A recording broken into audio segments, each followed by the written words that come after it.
Michael Whatley enters North Carolina's 2026 Republican primary for U.S. Senate as former Governor Roy Cooper appears ready to announce he'll seek the Democratic nomination. This is State Lines.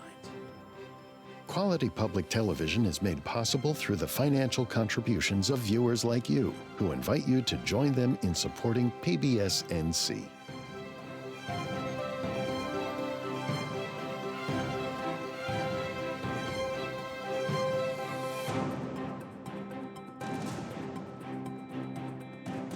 Welcome back to State Lines, everyone. Come on in, sit down with us. Got some good friends around me. I'm Kelly McCullen, and joining me today, Brooke Medina of the State Policy Network. Hi, Brooke. Hey. Paul Shumaker of Capital Communications. He's known as a Republican campaign consultant and strategist. And beside him, his counterpart on the Democratic side, Scott Falmlen of Nexus Strategies. Gentlemen, always great to have you. And a great week. We got lucky this week, didn't we? Thanks for having us. Colin Campbell, WUNC. And if you've watched this show once, you've seen our good friend Colin back from vacation and refreshed. Good to see you, sir. Good to be here. It's a good week to start. I mean, we just keep moving on. Let's take an eye towards 2026, where this week, Laura Trump, the president's daughter-in-law, said she will not be running for North Carolina's U.S. Senate seat. So Republican National Committee Chairman Michael Whatley has quickly entered the Republican primary for U.S. Senate in 2026. Mr. Whatley is, we're told, viewed quite favorably and is supported by President Trump. Even some state Republican leaders I've seen on Twitter hope that Mr. Trump would endorse quickly, which he has, if not outright pick the Republican nominee to replace U.S. Senator Thom Tillis. Mr. Whatley ran the state Republican Party in past years. He has already resigned from the Republican National Committee. So for the GOP side, Colin, we'll get to Mr. Cooper next. On the Democratic side, the race is on. The Republicans are out of the game. Yeah, and it seems like we're more or less going to skip past the contested primary portion of things. And once Whatley and presumably former Governor Roy Cooper are officially candidates, we'll be straight into general election season with all that entails, all the attack ads, everything else. So it's going to quickly go from a sleepy summer on the Senate front to full on into the race with two, I think, probably very strong candidates for their parties.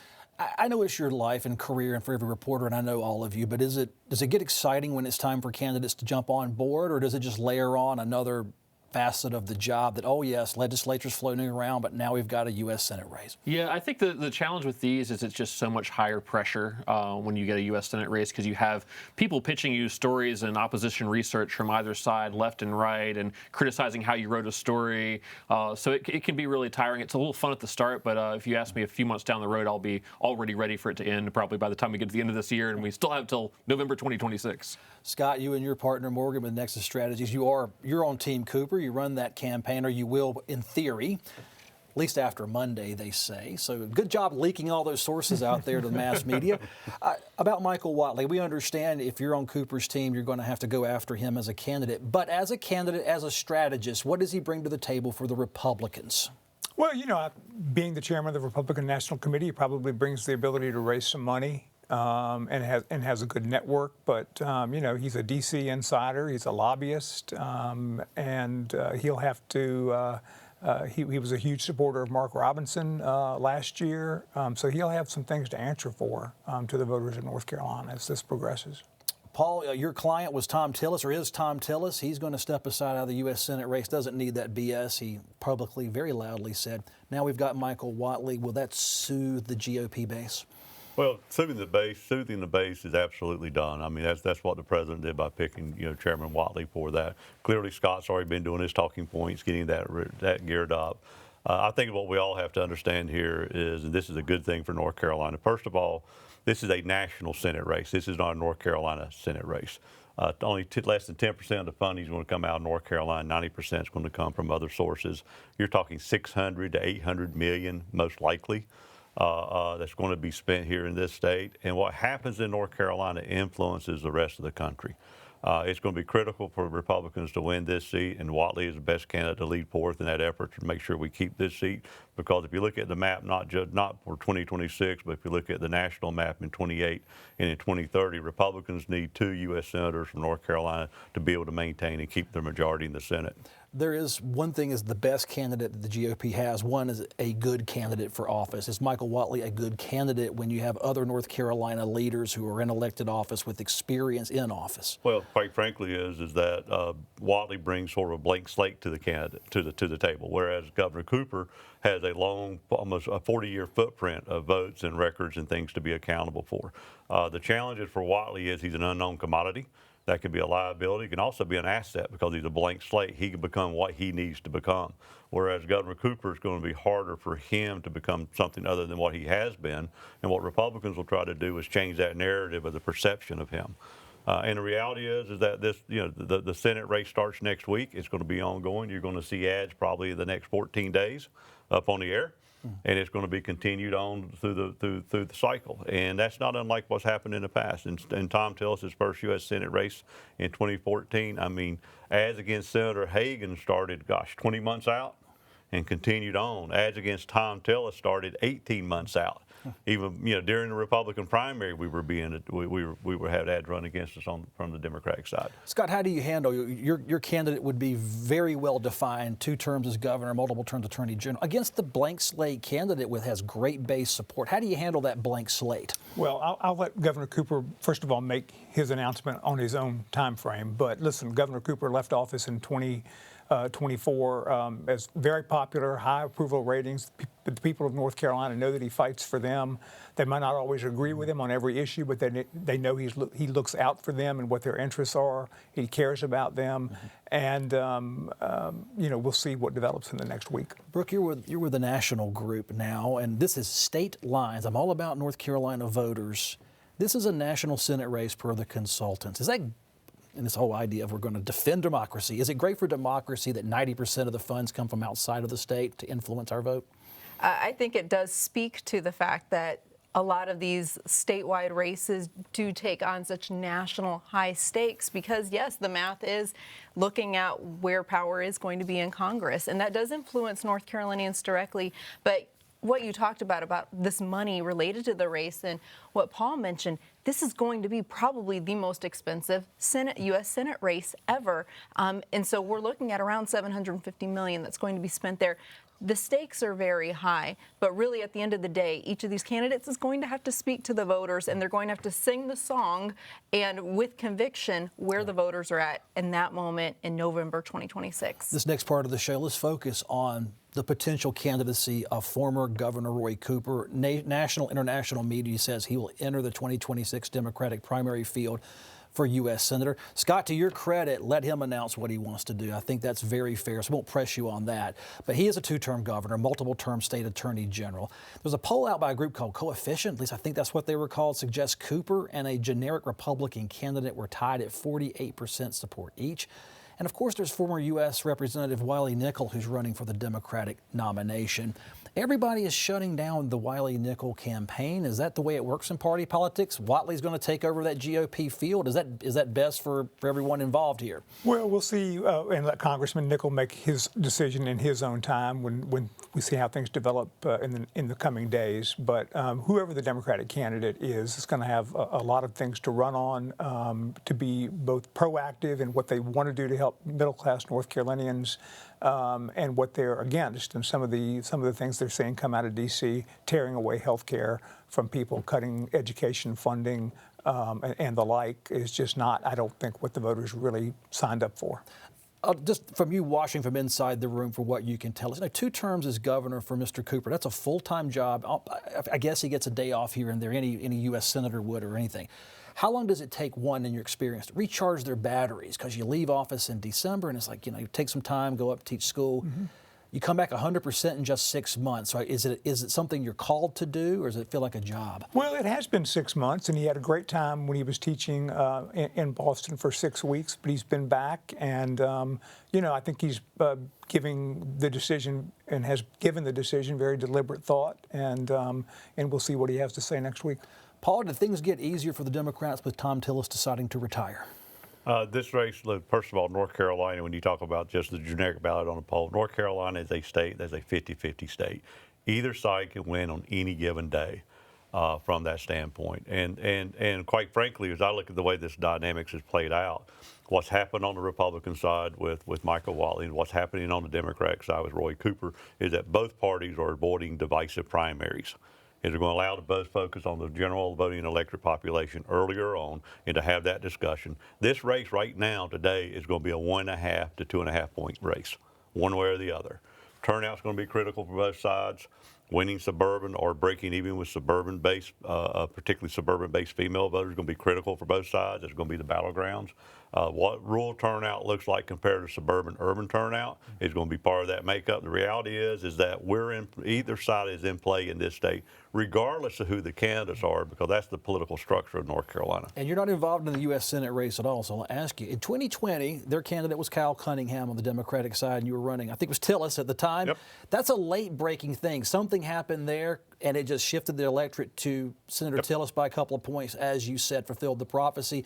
But last year, Mark Robinson was buried months out. How does this go in 2026? Well, do you see it being a horse race? Well, it's going to be a horse race. It's going to be a horse race down to the end. You're not going to have, because you don't have candidates that have the inherent liabilities that Mark Robinson brought to the table in 2020. One of the reasons why the Democrats are very smart in burying Mark Robinson early on, because then it allowed them to take that and carry it on and attack other Republicans, like in the lieutenant governor's race, particularly in the Supreme Court race, particularly in the AG's race. We saw that part play out. We don't have those liabilities here of either of the candidates on either side. So therefore, you look at 2020 and you look at how that race turned and broke late, what you got to understand here in North Carolina is that neither of the two parties or the mainstream voting population control that. You got 30% Republicans, you're going to have 30% Democrats, you got 40% unaffiliated. Unaffiliated, quite frankly, half the unaffiliated are pure swing voters. They have no loyalty to any candidate. They don't like the left, they don't like the right, they don't like politics, and they quite frankly don't like politicians. They think both sides are lying to them all the time. So their loyalty, they can turn on a dime, and that's what we saw happen in the 2020 race. I mean, Cal Cunningham went from being plus 12 with unaffiliated to being net negative with unaffiliated in less than 10 days. The Republicans didn't change their stand in that race. Democrats didn't change their views in that race, but the unaffiliated did. And so that's what can happen here. Nobody can take anything for granted up until election night when all the votes have been cast, and we continue and count. And we may count for days afterwards, by the way. Brooke, I love listening to two generals. They've gone head-to-head time and time again. It's not personal. As much as we make our candidates so personal and angry, the folks running the campaigns can call a victory and call a defeat. I actually admire that and appreciate why they're on our show. However, in a couple of years, a year and a half or so, are we going to be sick of the U.S. Senate race, or do you think Cooper and Whatley can give us a high-minded campaign focused on the issues where we can make an informed decision? I think a lot of that is going to depend on where just the rest of the nation is at, what's going on. We seem to have a crisis very regularly, more regularly than anyone would care to, and that's going to shape and inform what actually is happening. Cooper is, he's a calculated political actor. He knows how to keep things tight-laced, buttoned up. He's very disciplined in that way. Whatley is a party operative, and so what does that dynamic look like? Who influences more? Cooper's narrative, Whatley's, or just the American and North Carolina voter? I think that will be interesting, but in particular, what I find fascinating is just looking at Cooper's electoral victories in the past and how there has been historically a North Carolina voter that goes for Trump and goes for Cooper. And I think that's going to be an interesting dynamic, and seeing how that plays out given Whatley has Trump's endorsement and Cooper is who he is. All right, Colin, you're going to chase these two candidates all over this state. I guarantee you that. I think will this be an exhausting race? Will it be a fun race? And are Cooper and Whatley the right candidates for their respective teams? I think both of them are safe candidates. And I might go so far as to say it's from somewhat milk toast or bland. These are people who don't have a whole lot of scandals in their history. They're older white males, and they've are sort of the more safe choice for both of their parties in terms of having the record, not having the kind of baggage you saw with Mark Robinson's candidacy. So a lot of it's going to be, maybe it'll be issue-oriented to some extent. I think you'll see Democrats really tying Whatley to Trump because there's not been much daylight between him and Trump over the time that Trump's been in the public eye as a politician and as president. Cooper, you'll see Republicans go after various aspects of his voting record, his handling of hurricane recovery, some other things he's done in office. But at the end of the day, I think this ends up being a referendum on the first 2 years of the Trump administration. It becomes a very nationalized race, which is a reporter focused on North Carolina issues can also be a little bit discouraging because, then it comes out looking like every other congressional race in the country. I was going to ask you about that. We're both in that same field, booking interviews, trying to get access to state candidates, and I'm seeing more and more of them. They only want to go on their respective safe national cable news outlets. MSNBC, if you're a Democrat, they'll walk through hot coals to be on Fox News. Some of us won't get a call. When we get a call back, they just don't want to be on the show. Are we going to see the local media on a local race, in the scheme of things, shut out in favor of, if you want to see this candidate or that one, you better have cable television? Yeah, I think it's entirely possible we've seen the last of televised local debates in this kind of race, that getting those two candidates to agree to a particular TV audience, a moderator, and go head-to-head in the same room, there may not be much upside to that, and there's much more upside to them and try to energize their base by going on some sort of national cable thing, because that allows them to do fundraising if they're getting a national audience, whereas a smaller audience at a North Carolina-based TV or radio station like we're at, they just don't see the same level of advantage there. So a lot of that ends up you're talking to surrogates, people who work for the campaign, or you're getting sound bites from other interviews going out to a national audience and trying to chase the race that way, which is just less, I think, valuable than somebody with a North Carolina background interviewing you about North Carolina issues. Yeah. North Carolina schools will be receiving $36 million of an expected $165 million, as the Trump administration has partially released that cash earlier this week. The administration has frozen education funds so it can review how those funds are being spent at the state and local level. This near $36 million funding round for North Carolina will cover our after-school and summer programs. Teacher training and English language learning funds are still frozen. These newly released funds are said to have guardrails in place, Paul, to prevent improper spending. So the first media cycle was Trump has cut all these funds. We're starting to see funds leak back out. Sounds like a lot was frozen, some was cut. What's the distinction to the person who's reading the news and voters and people worried about these issues? Well, a couple things. First of all, if you fall within what I call the issue set, and Democrats like to play the card, the sky's falling, issues being cut, the world's going to come to an end, your kids not going to get the kind of education we expect or they deserve.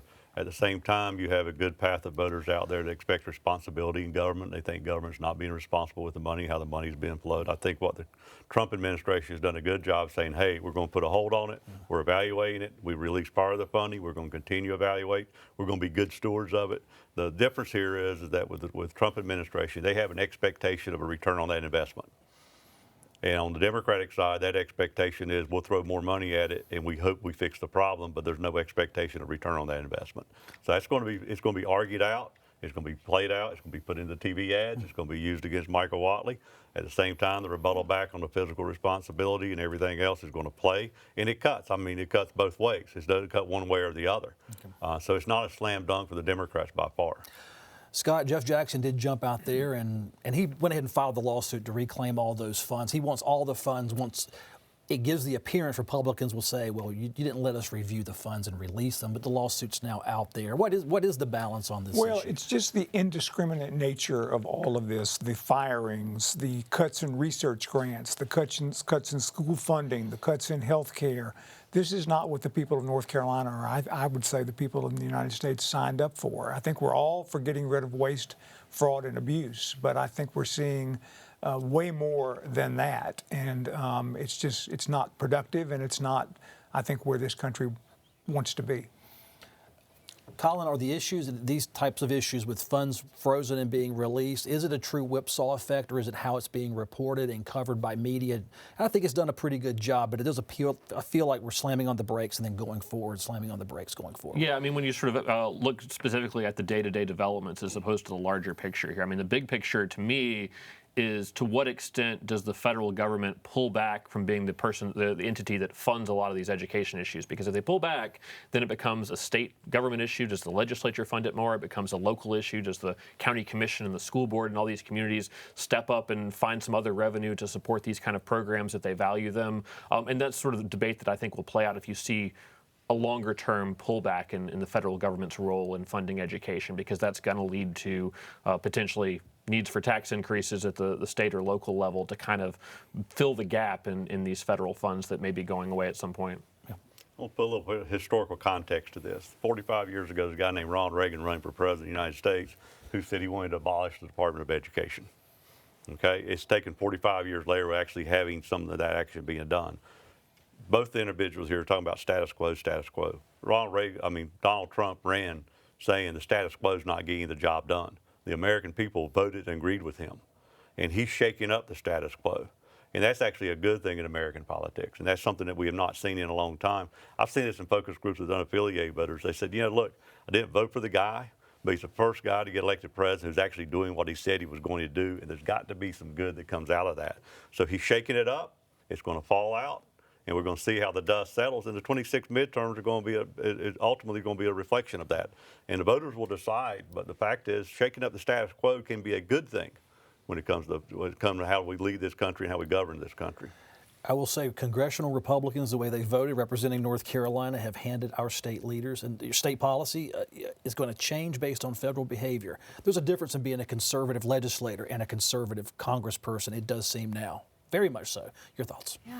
Yeah, well, it is interesting just on the tails of the One Big Beautiful Bill, and just what that really is doing is kicking power back to the states and authority back to the states when it comes to how they are operationalizing and utilizing taxpayer dollars using those federal funds. And so we hear debates about education reforms that are happening at the federal level and Medicaid reforms, things like that. And really what this is doing is putting the states back in the driver's seat and making them more accountable, the state lawmakers, for how they utilize those funds, rather than just the federal government printing more and more money that actually drives up our taxes. So this is a good thing. It's been a long time coming. There's been a reckoning that has needed to happen in Washington where the status quo does have to be disrupted. So it's heartening to see. And then with regard to the education funding in particular, again, these funds are just being held right now to ensure, it's like a quality control check to make sure that these funds are going to where they need to be. And at the end of the day, this only really represents 1% of education spending here in North Carolina. Educate us on what is improper spending of those funds. Was it into things that are like DEI? Is it things that an administration perceives as woke? What is improper? Yeah, well, or allegedly. Sure. Voters have been very clear that they are tired of creating political footballs out of social issues, and that has permeated through all levels of government in the form of DEI and ESG. And so, yeah, it's time to actually deal with that. All right. Well, I would just say that school lunch programs and summer school programs are not waste, fraud, and abuse. Well, the Trump administration is touting some statistics. The media is confirming it. Immigration efforts are quite strong in North Carolina at the federal level. ICE detained more suspected illegal or undocumented immigrants the first 6 months of 2025 than for the entire 2024 year. The number changes daily. When I wrote this script and I was going to present it to you, over 1,800 people had been arrested since January 25. 46% had criminal convictions, 34% had no criminal conviction, and 20% were only here illegally. 92% of those were men. Not sure how to dissect that, because people that are pro-immigration, not reform, but enforcement of the law would say if you're in here illegally, that is a crime. And now we're back into this criminal offense versus civil offense. This gets confusing. Help us sort this out.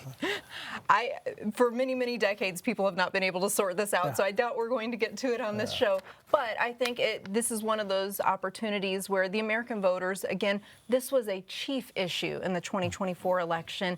And so, no matter how the political spin tries to emerge from this, it's the fact that American voters wanted better immigration reform and enforcement. Whether the perception was due to criminal behavior of those who were here illegally or jobs concerns, all of that, the federal government has approached this in a tiered way in which there is a focus on the criminal nature, but there are some administrative concerns about if you're not here legally, you need to come here legally. And also that's a fairness factor that resonates with a lot of Americans who have immigrated here legally and gone through the proper channels.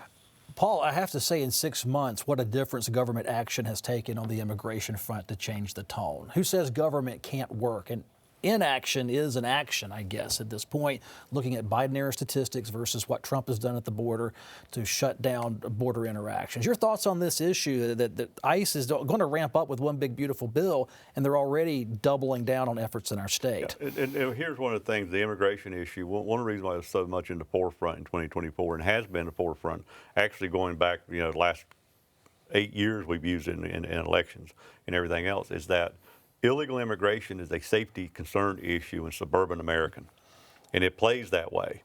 And it's a very simple process. This is an issue that's so easy to reduce to the lowest common denominator against any president or for any president. That is simply enforce our laws, enforce our immigration laws. This is not a country that is opposed to immigration. This is a country that's opposed to illegal immigration. Let's have legal immigration. Let's have a process that allows for that. Let's have that based into what we need to do from economic structure and everything else. The difference is that you've had one administration that wants to lessen the rules so that for whatever reason for compliance, you call it humanitarian or whatever else. But the fact of the matter is it comes down to let's enforce our laws. Scott, the take on that from the Democratic side, this will be an issue in 26, no doubt about it. Well, listen, I think we're all for deporting gang members and violent criminals who've been convicted of a crime. I think just indiscriminately picking people up off the street who are the farm workers, the laborers who do a lot of the dirty work in this country that nobody else wants to do. I don't think that's what the American people signed up for. Last word, 20 seconds. Colin, a social issue back to the forefront. This is a little bit different than most social issues, but it's not going away. Absolutely. I mean, I think it's going to be one of the key issues going into next year's elections. And it's one of those ones that's hard to cover as a journalist because you often don't see the day-to-day ground level what's happening with this, and that's sort of difficult to sort of get at really who's being affected by this because a lot of it's happening without a whole lot of public records going with it. And with that, we'll wrap this show up. Brooke, Paul, Scott, Colin, thank you so much for being on. More importantly, thank you for watching State Lines. Email your opinions, statelines@pbsnc.org. I'm Kelly McCullen. Thanks for watching. See you next time.